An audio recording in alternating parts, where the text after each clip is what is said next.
de distribución, y apuntaba a 3: canal adecuado, o sea, cómo estar en el sitio adecuado, cómo comunicar las marcas, e interacción emocional con el producto. Es decir, para él estos son los 10 temas en donde hay que cargar las tintas hoy cuando de innovación se trata, es decir, de hacer un camino inédito de conocimiento para llegar a una meta razonable, que en este caso, como decía, generar riqueza.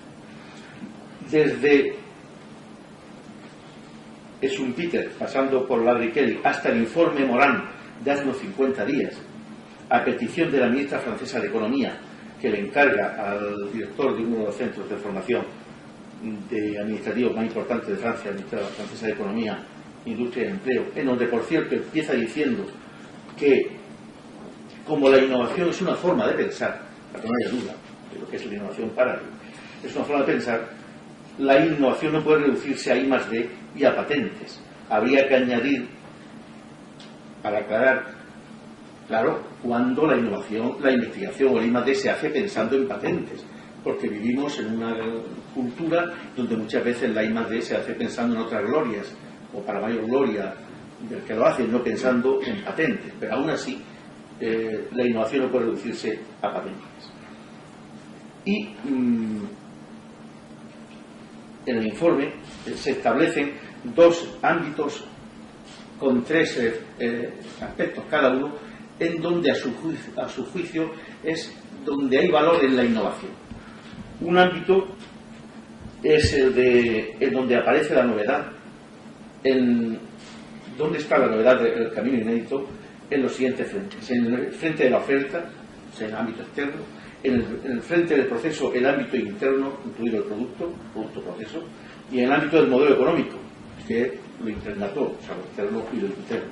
Y en segundo lugar, los otros 3 frentes distingue la innovación, según descansen, sobre una evolución tecnológica importante y o cambio en el uso de consumo, o sea, total nuevos ámbitos.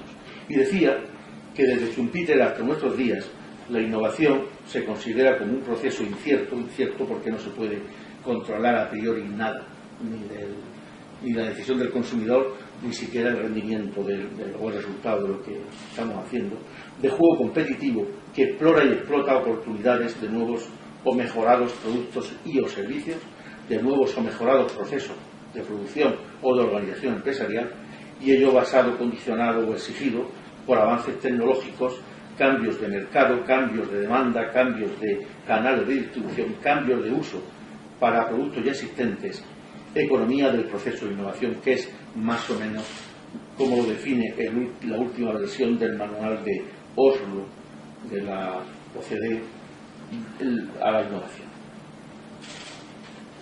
De todos los ámbitos de innovación, el proceso de la innovación de proceso, que hemos dicho lo que es, y dentro de el tecnológico o de producción, ha sido hasta fechas recientes, 5 o 8 años, el más relevante por ser suficiente para el éxito empresarial.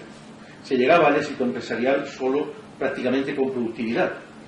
No me voy a referir a él por varias razones, porque hoy existe un cuerpo doctrinal muy importante alrededor de esta materia, porque está perdiendo protagonismo, como decía, en el proceso de innovación global, el proceso tecnológico, en beneficio de otros procesos que se revelan como más importantes. Y porque la productividad hoy no es sinónimo de competitividad, como tampoco la competitividad hoy es sinónimo de éxito empresarial. Luego verán cómo enfrento esto. Pero la pregunta por la que nos reunimos aquí se mantiene, sigue vigente: ¿cómo se innova? Con éxito. ¿Cuál es el proceso de innovación en virtud del cual se transforma conocimiento en riqueza? Afortunadamente y en general, en mi opinión, insisto, es un proceso sin método, mejor podríamos decir un proceso sin procesar, por lo inaprensible, por lo intangible. Sin embargo, en 2 casos no es así. En 2 casos, en mi opinión, se podría decir que existe un cierto proceso en la idea de método controlado.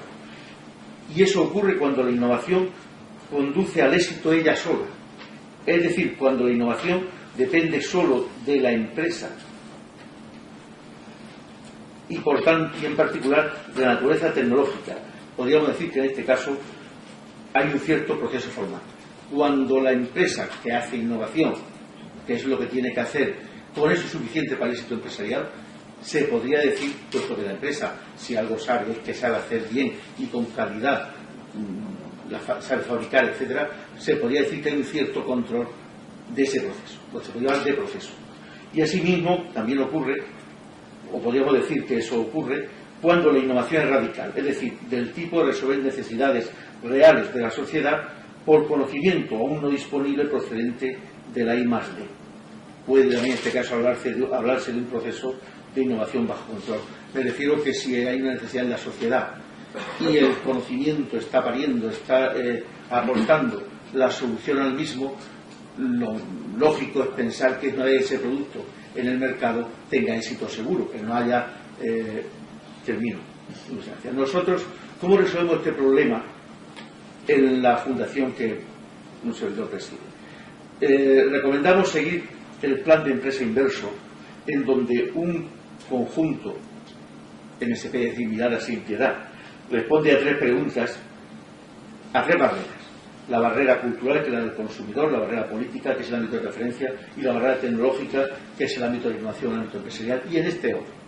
La primera barrera que hay que superar es ¿qué innovado será merecedor de consumo?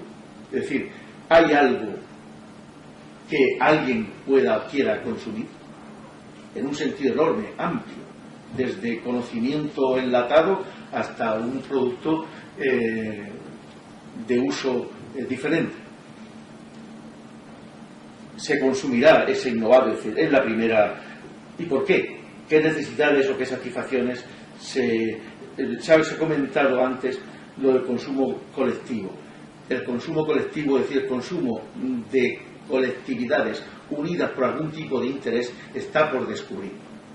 Está el consumo masivo, pero no está explotado el consumo colectivo. El consumo colectivo es un consumo de futuro clarísimo. No hemos sabido encontrarlo porque además tenemos una cultura que va en contra, individualista, va en contra de eso.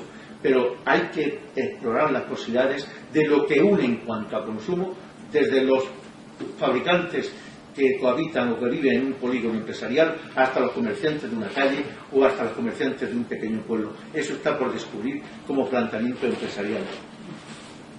La barrera política es lo que llamamos ámbito de referencia y es un aspecto que cada vez pasa a ocupar más importancia en el tema del éxito empresarial, que es si funciona la sociedad, el país, la justicia, el pacto de la confianza, las asociaciones, la institución. No es baladí que en el índice de competitividad el presidente Alemán ha mostrado el índice europeo. Hay un índice por antonomasia que para mí es el mejor en este momento, que es el de Davos, que es un índice que está basado en 12 pilares de competitividad, de los cuales uno solo es el de innovación y el resto son de otros aspectos que son básicos para la competitividad, todos alrededor de esos aspectos normalmente, si funciona la sociedad, si la sociedad tiene calidad, si las instituciones funcionan, etcétera, etcétera.